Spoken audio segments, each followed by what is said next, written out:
Hello, everyone. This is Darcinovia here. Um, I like to apologize for not doing a end of the month stream. If I have to be honest with you, I forgot. I seriously am serious. I literally did forget. So, yeah, this would have been the end of the month stream, but I forgot that it was going to be July today. So, yeah, I don't know what I'm going to talk about. I haven't done one of these just a simple let's talk stream in forever. Like fucking Christ. Because I've been doing so many collaborations with fellow like communists about various issues because they're important that I discuss them, such as abortion and the thing with the infrared cult that I've never actually haven't done anything for ever that just has me on the mic. Does this mean I may not be open to invite guests? I might invite some guests, though I don't know. It depends on the topic. This is more to be a more open discussion. Don't know what it's going to be completely yet. I don't know. So, anyway, I guess I'll just give some thoughts on some things, like just to wait till people like get on the stream or watch it. For those of you who care to know about anything new in gaming wise, I did play some new games that have come out. One of which is Shredder's Revenge, which is the new TMNT game that came out a few weeks ago. Shredder's Revenge, for those who've lived under a rock, if you don't know, is a TMNT game that's in the style of a classic arcade style beat 'em up. If you are a fan of those style of video games, I think you would enjoy it. It'd be your cup of tea. I've played through the story mode with every character, and I could tell you that I think the game is worth playing if you're looking to play a fun beat 'em up, or if you're a Team NT fan. I mean, it did put the people who worked on it put a lot of effort into it. You could tell they were fans of the original cartoon, and because the amount of detail they put into the game and the animations are fluid. Shredder's Revenge, I think, is the best Team NT game that we've had in a long, long, long, long time. So it's an understatement when I say it's the best Team NT game in like almost 20 years. Now, I'm in the minority on this one, but I did enjoy the 2003 Team NT games that came out in 2003, 2004, and 2005. I don't think they're as bad as a lot of fans say they are. I think there's some underrated gems in there. I'm hoping in the future, if the first Cowabunga collection does well, that we get a second one that includes some games from the 2003 series, because I think there's some underrated classics in there that I think deserve to another shot. Like the first game, I think was the best attempt at bringing the arcade experience of the old TMNT games into 3D and has done it well. It's a shame that it's not easy to stream older games because without the Aligato capture card, I can't like capture footage for it. But you can find it all over the place. It's not hard to look for footage of those old games. They're hard to find now for a decent price, considering how expensive that retro gaming is getting at this point. God forbid if you get the GameCube versions of any of these games. If you're looking to track them down, you're better off buying them on the PS2. If you want to go sail the high seas, I think basically pirating the GameCube versions would probably be your best bet without spending a whole lot of money. Now, to address some people's things. I have no opinions about the Pac-Man remake. I never played the original of the remake of the game that it is a remake of. I don't care about the Rabbids games or anything involving the Rabbids. I have no thoughts on them. I will give my thoughts on the Nintendo Direct, though. Might as well, considering since I'm on the topic of gaming. I didn't expect too much. Certain things did surprise me. I didn't expect like Nier Automata to like get a Switch port, an actual Switch port, not some stupid fucking cloud shit like the Kingdom Hearts games got. So that's cool. Mega Man Battle Network is getting a collection, which I'm surprised they're doing this because RPGs don't tend to get collections very often. Like the last collection I can think of an RPG where they released multiple games was Secrets of Mana. I think that's what it's called. I forgot the one that came with the first three Mana games. That's the only thing I can think of on the top of my head. So the fact that we're getting, it's not 10 games. It's technically like, because more of those games are just multiple versions of those games that exist. I don't know how that stuff is gonna, how they're gonna be able to trade like certain things from one version to another. I guess this is proof beyond a reasonable doubt that Pokemon can do this easily, include two versions in a collection if Nintendo wished, but they won't. Yeah, Capcom does what Nintendo don't. Of course, the end of the Direct is probably the most interesting aspect of it because I didn't expect Persona 5 to be even announced for the Switch. Anyone and their mom know what Persona 5 is at this point if they've been gaming, for as long as I have. So the fact that Persona 5 is coming out for the Switch, it's cool. Persona players, people of new players will finally be able to experience the Persona 5 on the go, even though I don't know how the hell you'd be able to complete. The game would be impossible to complete on the go, considering how long the game is, like over 100+ hours. But hey, I guess it will make it easier for people like me to complete it, considering I go out a lot and I play on my Switch more than anything else. So yeah, that would work. Persona 4, I've played it, a classic. I'm glad it's getting released for the Switch, considering the Vita is a dead fucking platform, and I think keeping it on the Vita is a waste. You could get if you're playing it on on PC, there's no reason to get these versions because you could play them on Steam Deck if you want to play them on the go, especially if you can afford a Steam Deck, which something I never would be able to afford something like that. Then you have Persona 3 Portable, which I have as well on the PSP and digital on the Vita. So it's cool. That's my thoughts on the Direct. Now, as for other new games I've been playing, I'm currently playing through the newest Fire Emblem Warriors game. For those of you who don't know, it's Fire Emblem Three Hopes is essentially a spin-off title of the game Fire Emblem Three Houses. The general subject, the general premise of Three Houses in general and Three Hopes is you choose a house and you go through multiple paths and there's multiple endings. And depending on what you do, characters can live or die. That's essentially what it is. Not gonna give my overall thoughts on the game yet because I haven't gone through it completely yet. Though I do know there's some interesting discussions regarding how the character of Claude is handled in the game. Then again, the Fire Emblem Three Houses fandom is probably one of the most toxic fandoms out there, considering just how dumb people are.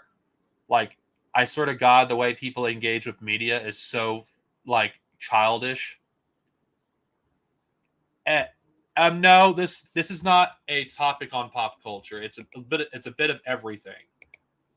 Let's Talk is in the is like in the it's self-explanatory. I talk what's on my mind. But anyway, the way people engage with media, I think, does say how they engage with politics. Because if the way you engage in media is childish and one-dimensional, then that's how you're going to engage with politics as well. Why am I saying this? Why am I saying like the way you engage with media like is basically how you would engage in politics? Because everything is politics, and actually, like if you like have a black and white mentality, and you look at and you engage with all media as that, then guess what? That's how you're going to engage politics, because every one of our views are influenced in some ways in the real fucking world. And if you're gonna like throw this, get your politics out of my video games. I just want to enjoy my games. Sorry, but the way you engage with the medium is political. If you're going to say what this character's did was like what is wrong, yeah, it's good. It's always going to be rooted in what you personally believe. It's ridiculous. It really is ridiculous. It really is insane. Like how people engage with media. It's just very childish. It really is childish. And the only reason I bring this up and the reason why I use Fire Inland Three Houses as an example of this, because I think it's the epitome, along with Three Hopes, on how people engage with media. Like, it seems like people just do not understand how stories work. I don't understand anything really. Like they are strongly for or strongly against a character and because of this XX reason, but don't realize that it's actually political reasons why they're against this XX character. Now, I make it no secret that that of course I made a few posts about Fire Emblem Three Houses like I think a year ago or 2 years ago, that I actually strongly believe that Illigard was in the right in the story of Three Houses, because if you look at how things are in that world, things are kind of fucked up. Like a peace that is like built on the oppression of other people is not really peace.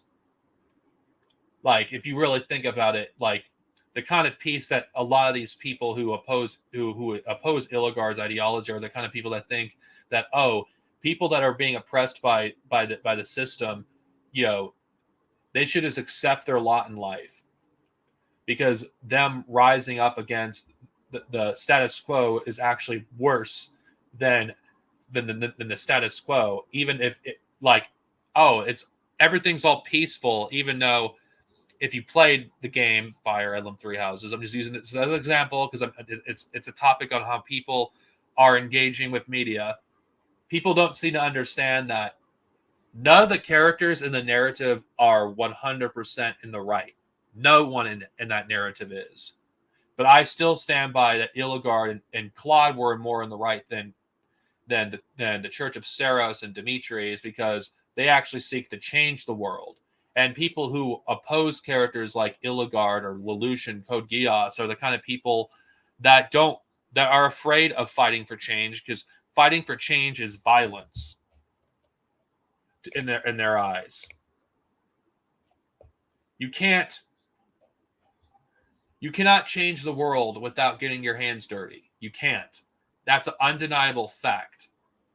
And anyone that actually thinks otherwise is fucking hilariously naive about the whole fucking thing. The only reason I'm bringing this up because everyone wants to use Illigard did this X and X thing, therefore she's evil. Yet ignores the corruption and the complacency that the Church of Seiros has with the despotism that is Fodlan and at the time that you play Three Houses. Yeah, the game is technically choose your own adventure, like a kind of game, but depending on what you do in the game does determine the outcome of the eventual war to come in the game. It's a good game. If you have a Switch, I highly recommend it. The only reason I'm bringing this up because the way people are engaging with the medium now is, according to like certain sections of the gaming community, Claude is suddenly a war criminal because he does some questionable things in Three Hopes.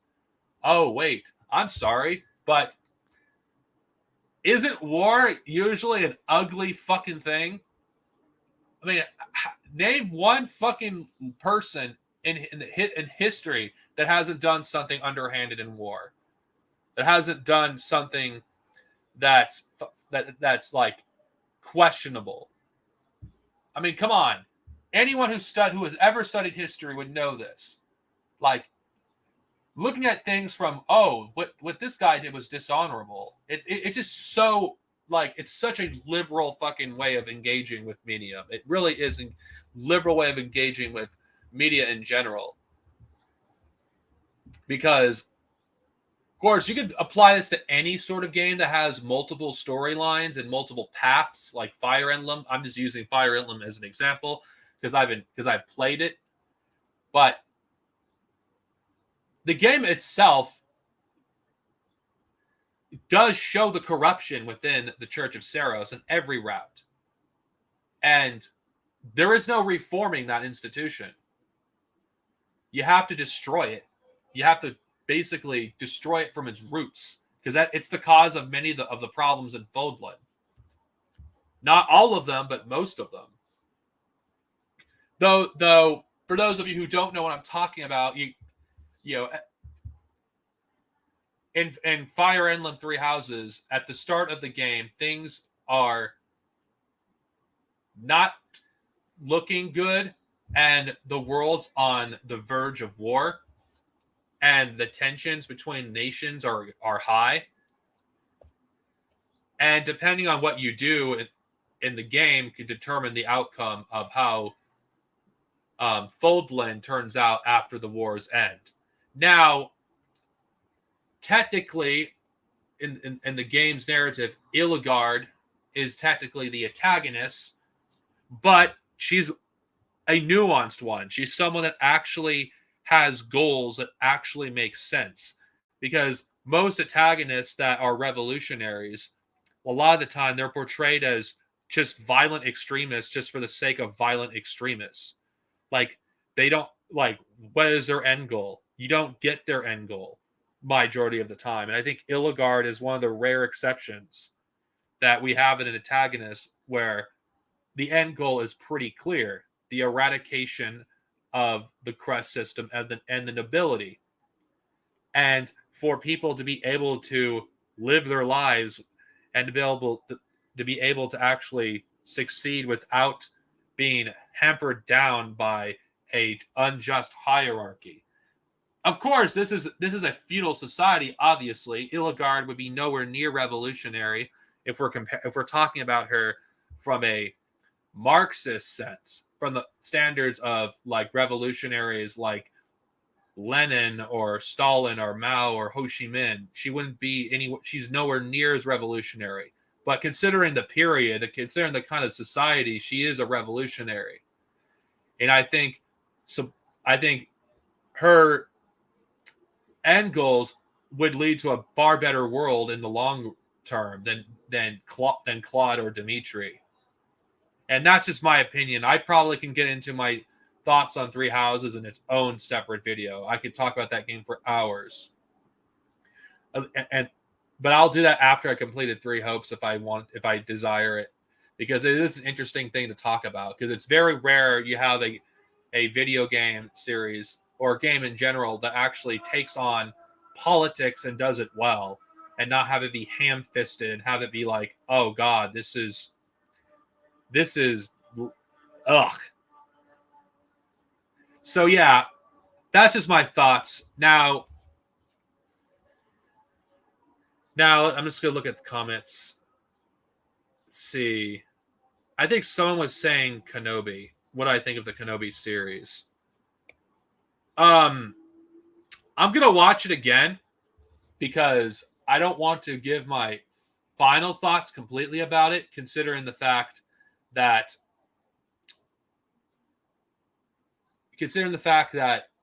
I don't want to make the same mistake I made with Rogue One, where I say I love this movie, it's great. I want to see Kenobi again after my excitement over it is over and be objective about it, because I do not want to come out like a down the road and have the exact opposite opinion. What I've watched of Kenobi, my first impressions of the entire show, I thought it was enjoyable. It's not without its problems. There's like some nitpicks I could like point to, like some things look a little cheap, some of the production values in some areas, like some of the things look cheap in some areas. But other than that, I think Kenobi did a good job with bringing back like Edgar McGregor and Hayden Christensen and getting them a chance to act in a Star Wars related project again was awesome, in my opinion. And the scene towards the end when Obi-Wan apologized made me choke, considering it almost made me cry because of how emotional that moment was. It was real. And to be honest with you, this is what this to me, I felt it got a lot of undeserved hate because of one fucking character that people like, oh my god, this character is so terrible. Even her arc was done well too. And I think it's ridiculous how people could like attack the actress of the nine, whatever, I forgot what her character's name is at the moment. I'll have to watch it again.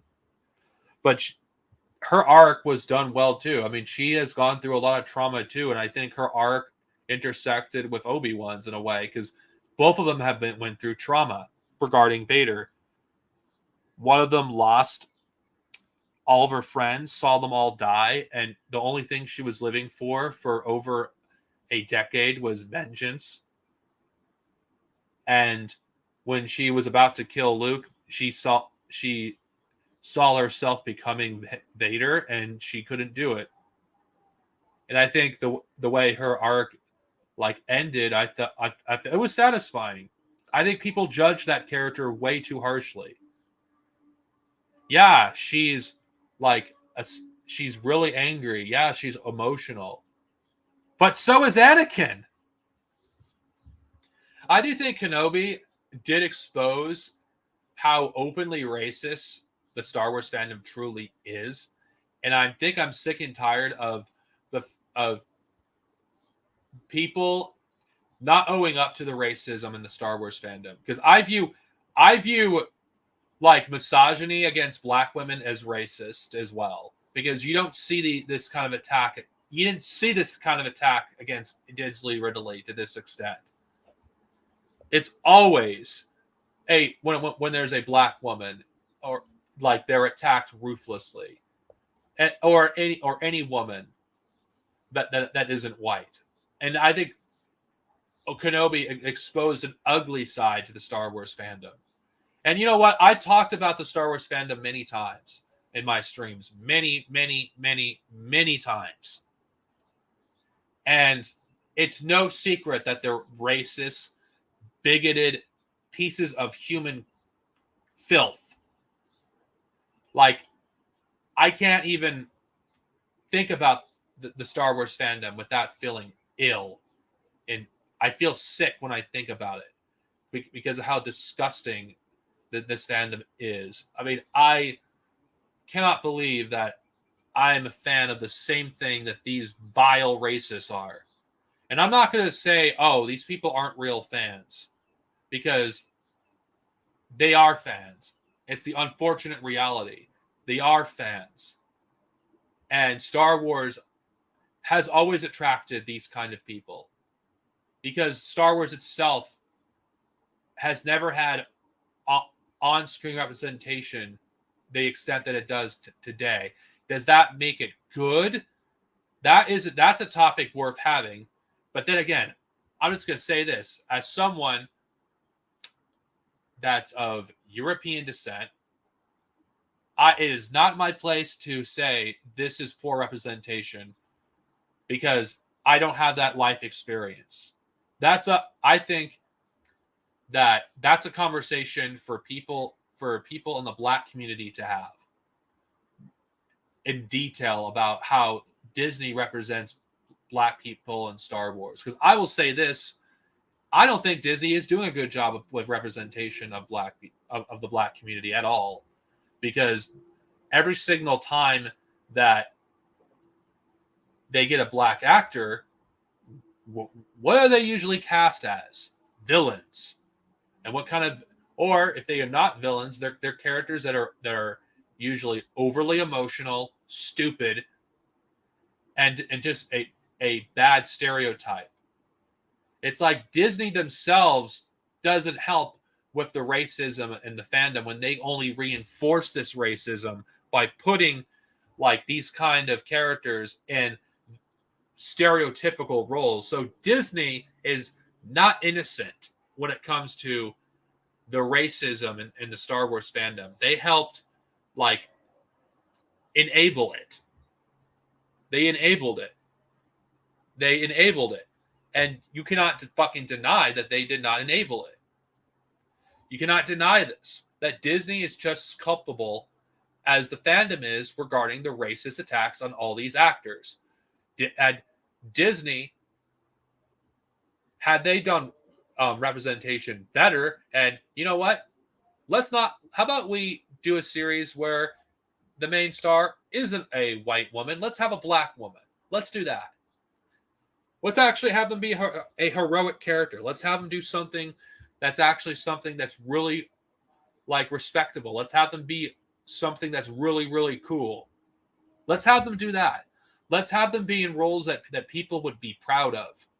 Like if like someone in the Black community, when they see a character, and have them be really cool. Have like a Lando-like character, but have them be a main character. Have them be the main character. Have them be really fucking cool. That's what we should be having, because that's how you could like help combat the racism in the Star Wars fandom. Because if you do that, you do really cool characters that people like. Guess what? You know what that does? That makes the fandom look even more racist, because it'll expose that this is not about good writing. It's about representation. Regardless of how you think of that representation, regardless what you think of it, it doesn't fucking matter. The fact that Disney is just as guilty as this, as the fandom is something that needs to be called out. People shouldn't fucking just like blame like racist Star Wars fans for why the racism, the fandom exists.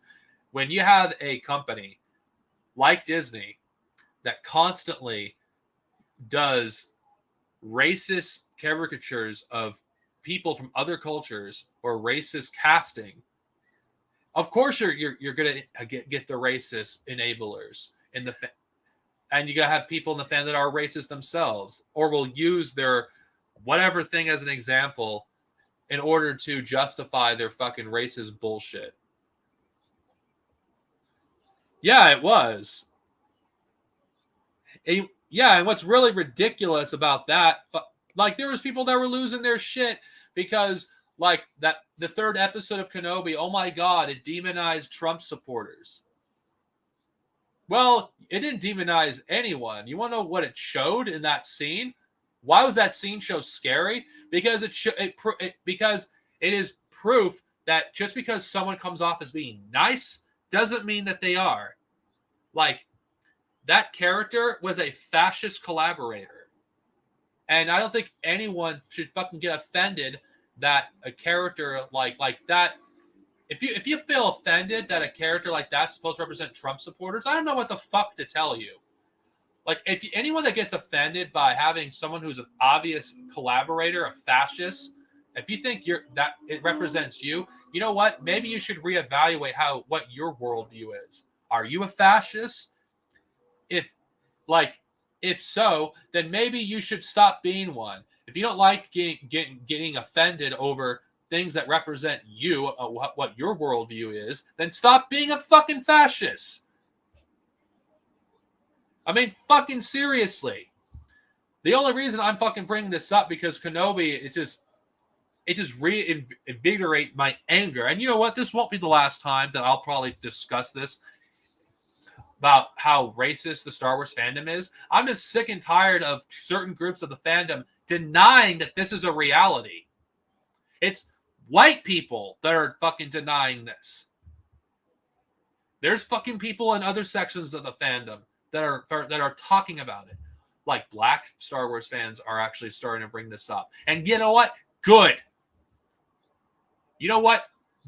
We should be listening to them, not a bunch of white guys who have never experienced racism in their entire fucking lives. We shouldn't listen to those fucking people. No, fuck them. Fuck this liberal stance. And I know, and people know who I'm talking about. Fuck the liberal fucking stance of people like Thor Skywalker, who are obviously fucking white, who have never experienced racism in their lives, and like downplay it. It's like, oh, it's only a minority. I'm sorry, but when there's enough sections of the fandom that act like this, it's not just a vocal minority anymore.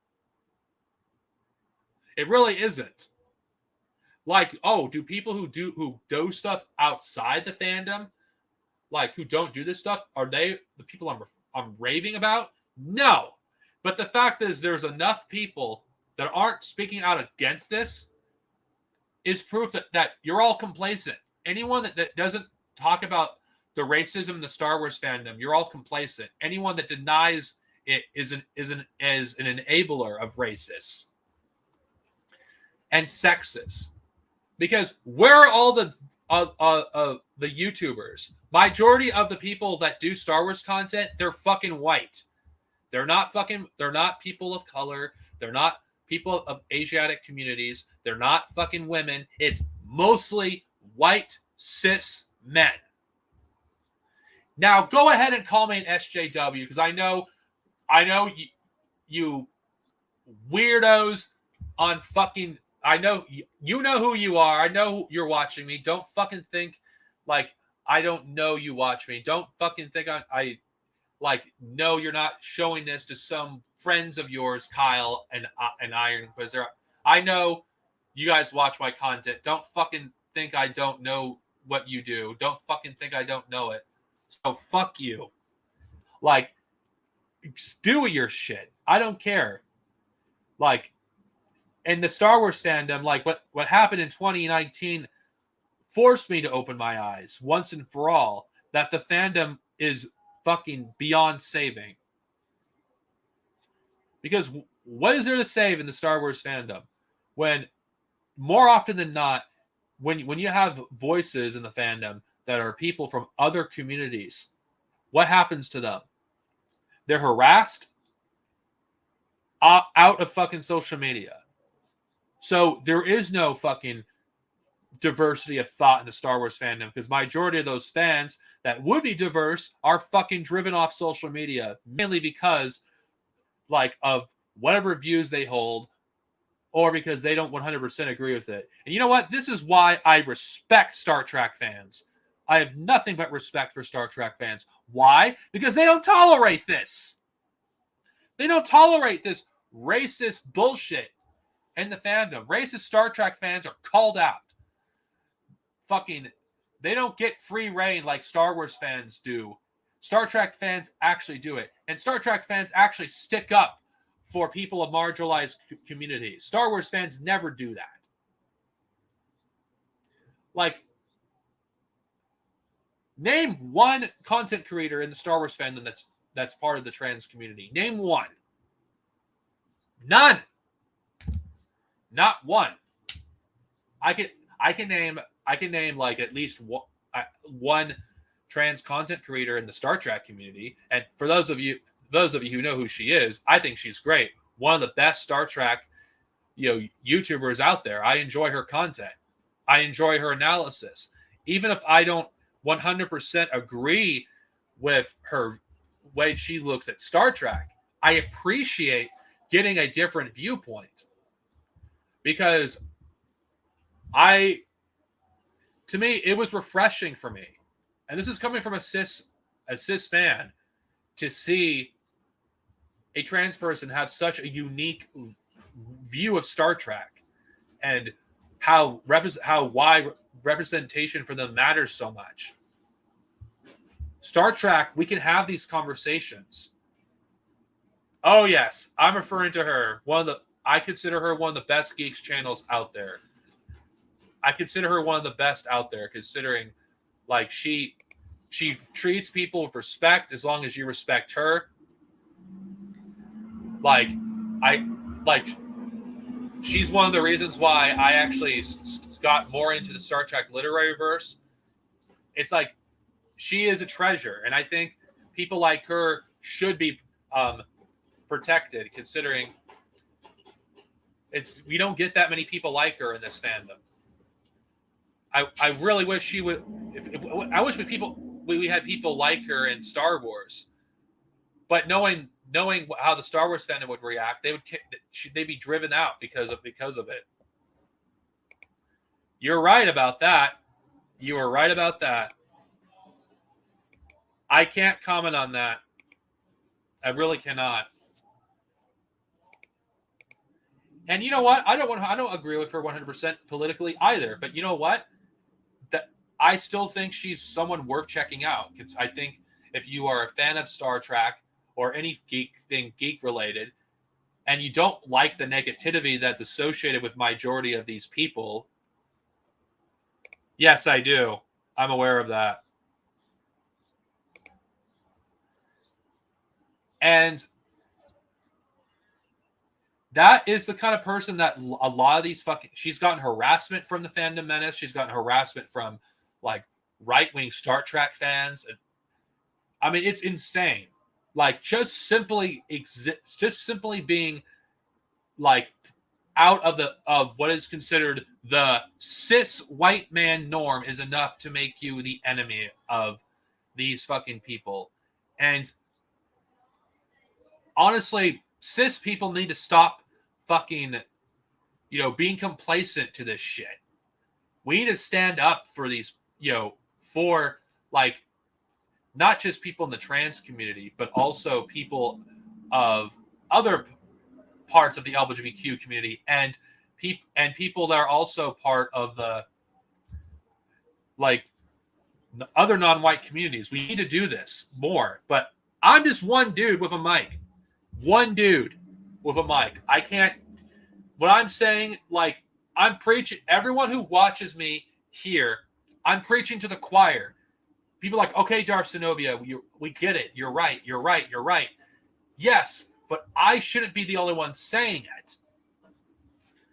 It is a lot more difficult to stand up for the right thing. It really is. Doing the right thing is never easy. And let's just say it how it is. Majority of the people in the geek community, they're fucking cowards. They don't want to give up whatever privileges they have because they stand up against a huge section of the community. That's the main reason why Star Wars fans who don't fucking agree with this stuff, but they don't want to be attacked, I just view them as cowards. I really do view them as cowards.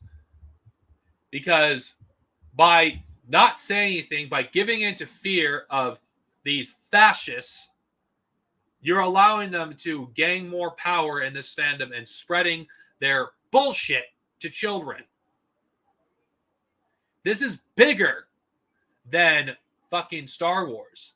These fascists are using Star Wars, I'm using as an example here, to spread their fascist propaganda, to spread whatever bullshit they can on the youth. Because the youth are susceptible to this shit. It's kids that are watching these people. And none of you people who watch this, who are part of the big boys, are going to care. But you know what? If you are, not likely, but if you are, you're a coward. If you actually think that I fucking give a shit, oh, you'll lose your reputation. Oh, you'll lose access to certain sections of the community. Fuck you. I don't give a shit if you do. I'm all but isolated from the Star Wars community because I decided that doing the right thing was more important than being part of a community where I would always be on eggshells. Fuck you. I feel better for doing the right thing. Yeah. My Star Wars content will never get the views that it once had before EU Gate. I know. But that's a sacrifice I was willing to make because I'm not a coward. Because I prioritize my principles over my hobby. And that's the problem with people. That is the fucking problem. That people don't have principles and in these fandoms. People would rather take the easy way out than do what's really, really, really, really difficult. And I'm not going to lie. Doing the right thing is not beneficial. Doing the right thing, you will lose a lot of support. But you know what? I am okay with that. So yeah, I don't think I can talk. I'll just look. Let's just move on to the next subject. See, do you think Qui-Gon being the one who found Anakin and having Obi-Wan train?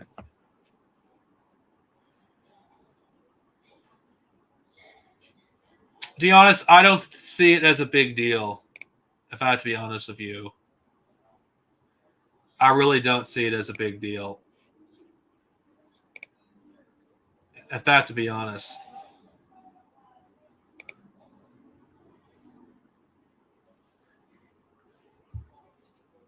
Oh, I like Wolfenstein. Nothing's more fun than mowing down Nazis.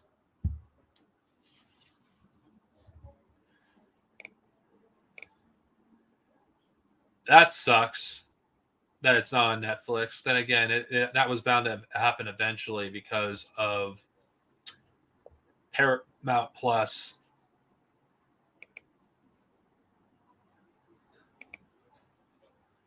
Majority of those retcons don't bother me though,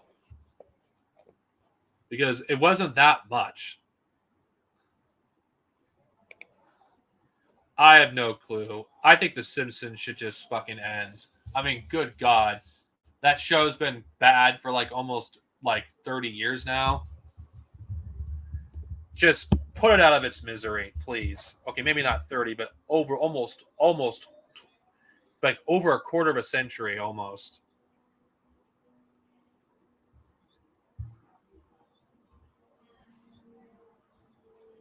Never played them. I have no opinion about them. They're not going to get the Blu-ray treatment. The reason why it won't, because physical media is slowly being phased out, and not to mention remastering them would be far more expensive than doing the original series and Star Trek The Next Generation. I don't know if people know this, but Star Trek The Next Generation was the most expensive remaster ever. They remastered the entire series frame by frame. And the Blu-rays didn't sell well enough to justify them continuing remastering older Star Trek series. The original series didn't take that much effort to remaster, considering, well, obviously it took effort. There really wasn't much to do to remaster in the original series. And same thing with The Next Generation. Deep Space Nine has entire sequences that would have to be redone to make it be a proper remaster. There's just so much shit they'd have to clean up. And Voyager they have to do a lot of stuff for that too. So I don't expect a remaster for those series anytime soon. If they do a remaster, it's likely going to be like a thing that's only going to be available on Paramount Plus. It's unfortunate. I love Deep Space Nine, but I don't think it's going to get a remaster. It might be done by the fans first before it's done by Paramount.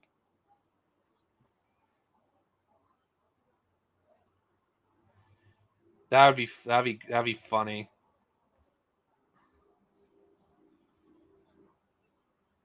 The problem with Pokemon is no matter what fucking, it just seems like like every time that they do something new with Pokemon, and that's actually good, that actually like makes the series better. It's like Nintendo, like Game Freak, like just takes all the good features away. Like for any good feature they fucking like remove it and add a shitty one.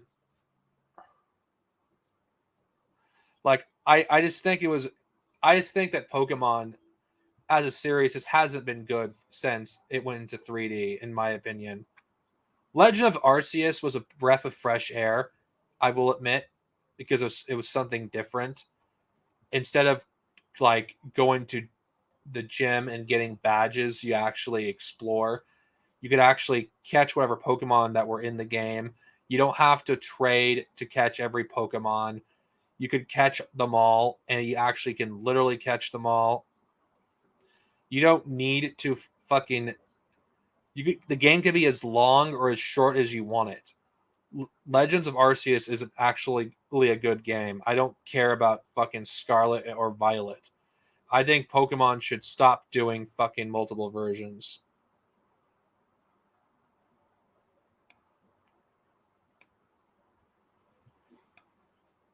I can't comment on Dragon Ball. To me, the series ended. I think GT is where they should have stopped. I'm probably in the minority, but I actually thought GT was not as bad as people say. I have not heard good things about the Dragon Ball Super manga. I really haven't. I don't have an opinion. I can't say anything. Yes, 3 types of 4 starters. I can't comment on South Park. The thing with Family Guy is I can't stand the show. I really fucking can't stand it. It's just nothing more than fucking the same bullshit that we've been seeing since like how many fucking years now? The humor is dated. It's not funny. The humor is cruel. It's mean-spirited. There's nothing intelligent about it. There's no commentary on fucking anything. The show is racist, anti-Semitic, Islamophobic. It's just disgusting. It really is disgusting. South Park was right to fucking, destroy Family Guy, basically point out its humor. Like, South Park is overrated, but I at least have some respect for South Park. Because South Park, at the very least, it's at least somewhat funny. You can watch. Family Guy is not. It hasn't been in years. Yeah, Family Guy would have been better off if it stayed canceled after the first 3 seasons, because the show could have just been like a cult classic, and I think it would have been better for it than it being like, oh god, this show sucks. This is terrible. I don't want to watch this. Family Guy was better off in a cult when it was in a cult following, when like it had a fan base that really liked the show, because the show now is just, if you watch Family Guy, like if you watch the really old episodes and just compare it to how to the new stuff, it's obvious like the new stuff is just awful. The original show, like when it was first started, at least it was funny. At least Like it had something that makes it stand out. Now it's just copying other shows, and other shows are copying a copy of a copy. It just fucking terrible. Yeah, the Family Guy and Simpsons crossover is when I stopped, because I wanted to see that for a long time, and it was just terrible. Like, I'm not the biggest fan of The Simpsons, but the way The Simpsons with characters were treated in that episode was just disgusting to me. Like, they took the characters' worst traits in The Simpsons and just exaggerated it and just made them one-dimensional caricatures of what they actually are. It was just a bad episode. It just felt like Seth MacFarlane was just using this as an opportunity to basically say, "Oh, Family Guy is The Simpsons sucks. Family Guy is better," and I hate Family Guy too. So fuck both shows.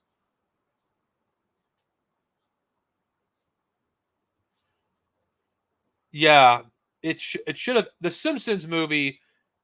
Even though The Simpsons was not good for a long time, by the time the movie came out, I feel like the movie at the very least had heart. Something that it had this it had something that The Simpsons hadn't had in a long time. And I do agree with you. It should have ended with the movie, because at least The Simpsons would have ended on a high note. And here's the thing about The Simpsons too. I'd argue there's more good Simpsons than good Family Guy, considering The Simpsons was good for at least for the first like 9 to 10 years of its run before it started to get really bad. So Simpsons, even though it was starting to go downhill during season 9, The Simpsons at the very least still had some good episodes. And when it went off the deep end, like in the late 1990s, even then The Simpsons didn't get nearly as bad as Family Guy did after it, like the first like 2 years after it returned. Like The Simpsons, I will say this: the first like 8 seasons will always be a classic. They will always be classic episodes. You could go back to those episodes and just watch them, because I consider those episodes classics. You can't do the same for Family Guy. I really don't consider Family Guy a classic, even the older episodes.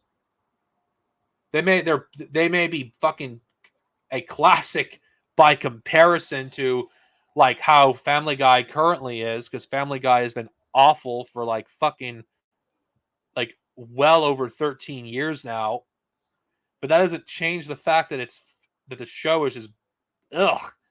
I can't even talk about Family Guy without ranting on how much I hate the show currently. Like, I just wish The Simpsons would just end. I don't think even The Simpsons deserves to like degrade into the current state that it's become. It's become a show that's fucking for zombie fucking humor. People who are into the most bottom of the barrel toilet humor. That's what The Simpsons as currently is now. Yeah, you may have like an occasionally like one or two good episodes, like maybe once a season, or once or every other season. You may have a like one or two good episodes, but that doesn't change the fact as a whole the show, it just hasn't been good for a long time. It doesn't even feel like the same show as it was back in the 1990s.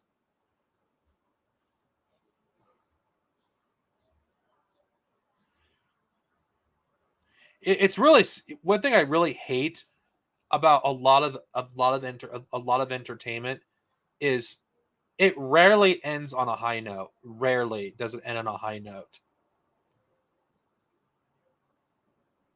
Like, there's very few exceptions, honestly, I could think of. Like, I think Avatar: The Last Airbender is one of the few exceptions of a show that was good throughout its entire run and ended when it was good. It didn't drag on for too long. It ended when it needed to. Like, even though there were some things I would have loved to see more of, I would have loved to see the conclusion to Zuko's storyline with his mother. I've that's like the only storyline I wish they would have actually finished before they ended the series. But other than that, I think the show ended on a high note. Legend of Korra, I have mixed feelings about the more I think about it. I mean, it was. I never watched Walking Dead.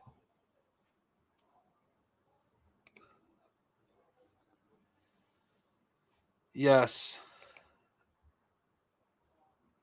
Ironically, none of the Yu-Gi-Oh series, as far as I know, are canon after the first one. That the other ones are not canon to the original manga. But then again, I don't know enough about Yu-Gi-Oh to talk about it. But there's very few series that ends on a high note. Very few. And when they do, it's so far in between.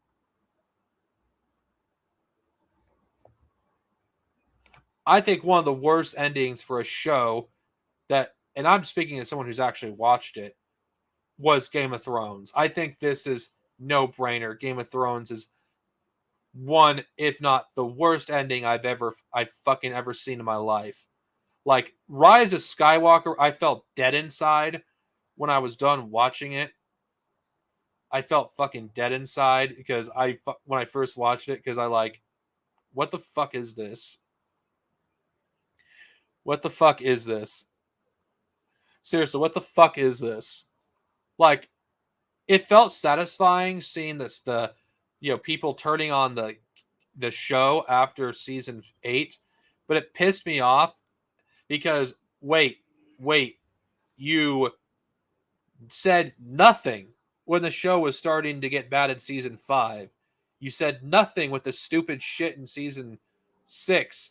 You said nothing when majority of fucking season 7 was fucking filler, and you could have skipped most of the fucking episodes because barely anything of significant happens.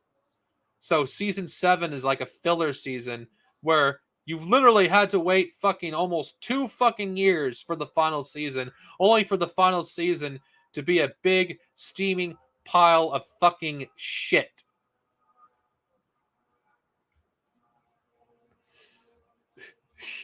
It's fucking awful. And I don't care what anyone says. Oh, you shouldn't let the final season of Game of Thrones ruin the show. It fucking does. Why would I want to spend fucking over almost 100 hours on a show that ended in a way that fucking that is pointless. The way it ended was pointless. It's one thing to have a lackluster ending as long as the show as a whole is still good. Deep Space Nine, in my opinion, the final season wasn't great, and the final season wasn't as good as the previous seasons were, in my opinion. But it didn't ruin the show. I'm eagerly waiting to. I cannot wait to rewatch Deep Space Nine in the future, considering it's still a good show. But season 8 wasn't the only bad season of Game of Thrones. It wasn't the only bad season. It was season 5 as well. It was season 6, which was a slight improvement over season 5, but not by much. And then you have season 7, which was fucking boring as shit. And then the final nail in the coffin was season fucking 8. It's like the entire show feels like a waste of time because what's the point of the build up towards the White Walker storyline when that storyline is fucking done and over with by the 3rd episode of the 8th season, and Jon doesn't even finish the fucking Night King. He doesn't even fucking finish the White King. It's like, what the fuck? There's like no fucking reason to watch the show. And anyone who is thinking about watching the show, don't waste your time. Don't waste your time. I regret reading the books, if I have to be honest, because George R. R. Martin will never finish it. He'll never finish the series. He'll never finish the fucking series. He'll never continue writing Winds of Winter because he has his fucking ego so far up his ass that he cares more about all these fucking stupid ass shows that no one fucking cares about. Like I really just do not care. I really do not care about the new Game of Thrones sequel that's supposedly coming out. I don't fucking care. I don't care about the prequel that's coming out either. It just, when it comes to the series, I just don't care. I'm done. I really am done. I really am done with A Song of Ice and Fire, considering that the series didn't fucking bother trying to end the show at least in a way where where you could watch it again if you wanted to. Yeah, I've been mostly focusing on pop culture shit, but this is a general fucking discussion. That's on my mind. I haven't seen The Boys, so I cannot comment. And that's the thing. Like, the way people engage with media, and I spoke about this earlier, like, it is also proof that when people, like, when there's things that are objectively wrong with something they're watching, they ignore it. Because, I don't care because that storyline that I care about, it doesn't matter. And then when there's a storyline that they do care about, then they fucking like, oh my god, it's like this is the worst thing ever. It's like that's the problem with a lot of people in general. The way they engage with media, they don't actually speak out when something like is starting to go wrong with a series. When you have certain storylines that are fucking going off the deep end or just being dropped because it's not storylines they care about. I don't care about the Rings of Power. As someone that loves the world of J.R.R. Tolkien, I don't care. It has nothing to do with SJW nonsense. I don't care. I am not interested in a show that has no source material. Other than like some passages in the appendix of the Lord of the Rings books and some stuff in the stuff with the Silmarillion regarding the fall of Numenor, you don't really have much to work with in the Second Age. Don't have that much. Of course, the Tolkien estate won't let them use the First Age, which, and maybe in some instances, I'm probably glad they're not doing the First Age, because God knows how awful that would be. But I just don't care about the Rings of Power because it just feels like they're probably going to try to turn it into another Game of Thrones. Like, I don't give a shit. I really do not care. I don't care. I don't care if you have like freaking elves that are not white. I don't give a shit about that because whatever. I don't care. I don't care because to be honest, I don't care. It's like, oh my god, the way Tolkien described the elves, they're fair skinned. Yeah, you know what? Do you know fair skin? Do you know that doesn't just apply to white people? You know that's if you actually think that white people like fair skin only applies to white people, you know what? That you're a fucking racist. So whatever. I don't give a shit. Like the Lord of the Rings, like it's a lightning in a bottle. The first trilogy done by Peter Jackson was great. You cannot have gotten a better movie adaptation out of a book series than that. I don't think you could have gotten a better one. Like a series of films that respect the source material, but also tell its own story is at the same time. Well, it's not its own story, but you get my meaning because there is a lot of differences between the Peter Jackson film and the books. I personally think that it should have been the standard for adaptations going forward on how to adapt a movie. But no, that's not what happened. And this is all this is. It's just getting people who have nostalgia towards the Peter Jackson's movies and trying to get those people who grew up with those films and get them to watch this crap. It's like, I don't care about Rings of Power. I don't.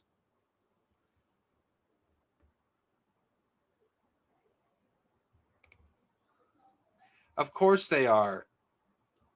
Of course they are. According to fucking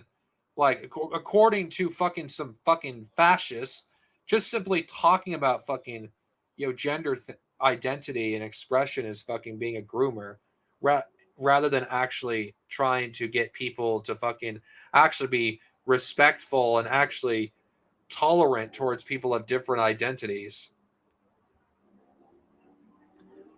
I have no opinion about the Lightyear movie. I never was interested in seeing it. I have no opinion about it one way or another. I have no opinion about it. None. Man, this is probably the first time I've talked about a mostly pop culture shit in a long time.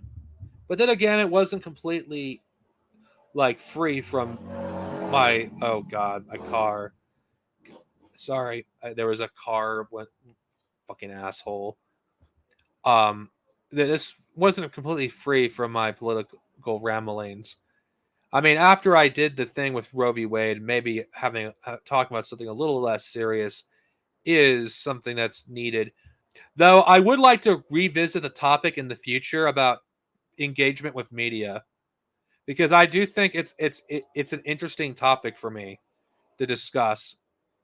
It's something I've always enjoyed discussing because I get to talk about things I like to talk about and things I need to talk about at the same time. Because I do think people need to talk about it more, because I think the way we engage with media also determines how we look at the world ourselves.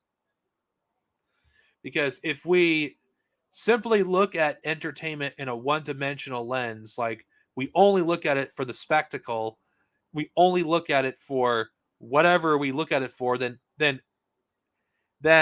we're not going to really think about like what we do in the real world when there's serious issues.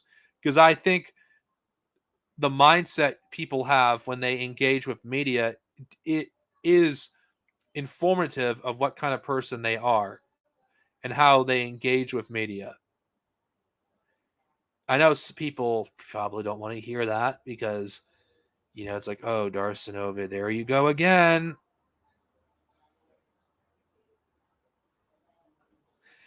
But that's just how I am. I can't change how I think.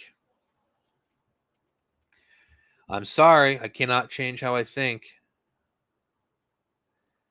I mean, I could try, but I can't. Because that's just how I look at things. I think the way we engage with media is it does inform like people how like we look at the real world, how we engage with politics. Because I try to separate these things, and it was a mistake. I think politics and entertainment are a same side of the same coin. You can't separate the two because entertainment, it's not just something that you engage with and you can just turn your brain off. No, your political biases are being reinforced by the entertainment you engaged with.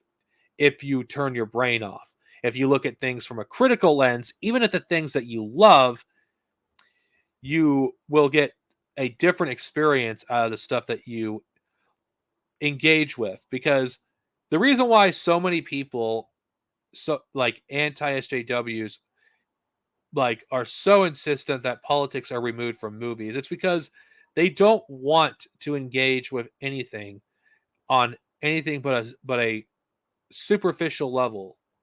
Like a lot of people think like we should just turn our brains off when we watch movies, not think.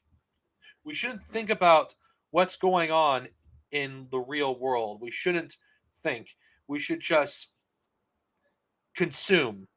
When people push that mindset on you, they're your enemy because they don't want you to actually think. They don't want you to actually look at things from a critical lens because those who want you to simply turn your brain off don't want you to actually think critically on anything.